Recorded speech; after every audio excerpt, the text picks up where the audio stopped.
शुभ संध्या मेरे प्यारे बच्चों, कैसे हो आप सभी। बेटा आपने 18 तारीख को अपना हिंदी का पेपर दिया था द्वितीय पाली में। आशा करते हैं कि पेपर आपका बहुत अच्छा गया होगा। आज जो बहुविकल्पीय 10 क्वेश्चन आते हैं बेटा, आज हम उनके उत्तर लेके आपके सामने हैं। आप बेटा अपने पेपर से उनके सही ऑप्शन जो है वो आप मैच कर सकते हो।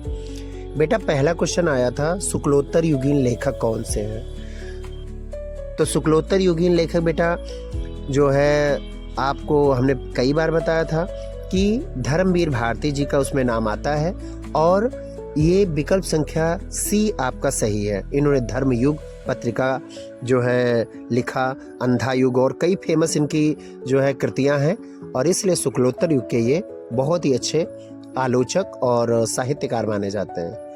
दूसरा बेटा आपका प्रश्न आया था, हजारी प्रसाद द्विवेदी की रचना कौन सी है। तो ये प्री बोर्ड में कई बार पूछा गया क्वेश्चन है, पुनर्नवा।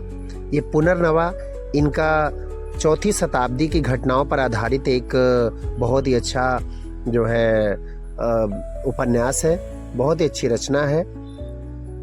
अगला क्वेश्चन बेटा आया था आपका, दीप जले शंख बजे। ये दीप जले शंख बजे ये कन्हैयालाल मिश्र जी की रचना है और कन्हैयालाल मिश्र जी का एक लेशन रॉबर्ट नर्सिंग होम में, ये आपका सिलेबस का क्वेश्चन है। उनकी रचनाएं आपने याद किया होगा, तो दीप जले शंख बजे ये संस्मरण जरूर आया होगा आपके सामने में। तो विकल्प संख्या डी बेटा इसका राइट आंसर है। नेक्स्ट क्वेश्चन जो घ नंबर का है वो बेटा आया था, तट की खोज किसकी कृति है। तो बेटा तट की खोज ये हरिशंकर परसाई जी की एक समाज व्यवस्था पर जो एक लघु उपन्यास इसको मान सकते हैं, एक व्यंग्य रचना है और ये लघु उपन्यास है, उपन्यास के अंतर्गत आती है बेटा। अगला प्रश्न आपका अंगा नंबर का है, आधुनिक हिंदी एकांकी के जनक जो है माना जाता है डॉक्टर राम कुमार वर्मा को। इन्होंने दीपदान, बादल की मृत्यु, रेशमी टाई, सप्तकिरण आदि जो है इन्होंने रचनाएं लिखी हैं और ये हिंदी साहित्य के एकांकी सम्राट माने जाते हैं। अगला प्रश्न बेटा आया है, जागरण सुधार काल किसे कहा जाता है। जागरण सुधार काल द्विवेदी युग को माना जाता है। महावीर प्रसाद द्विवेदी इसके जो है प्रवर्तक हैं और इन्होंने हिंदी को एक खड़ी बोली को नई दिशा दी और बहुत अच्छे से इसको एडिट करके लोगों के सामने प्रस्तुत किया। तो जागरण सुधार काल जो माना जाता है वो बेटा द्विवेदी युग को माना जाता है। अगला प्रश्न है, बद्री नारायण चौधरी प्रेमघन द्वारा रचित कविताओं का शीर्षक कौन है।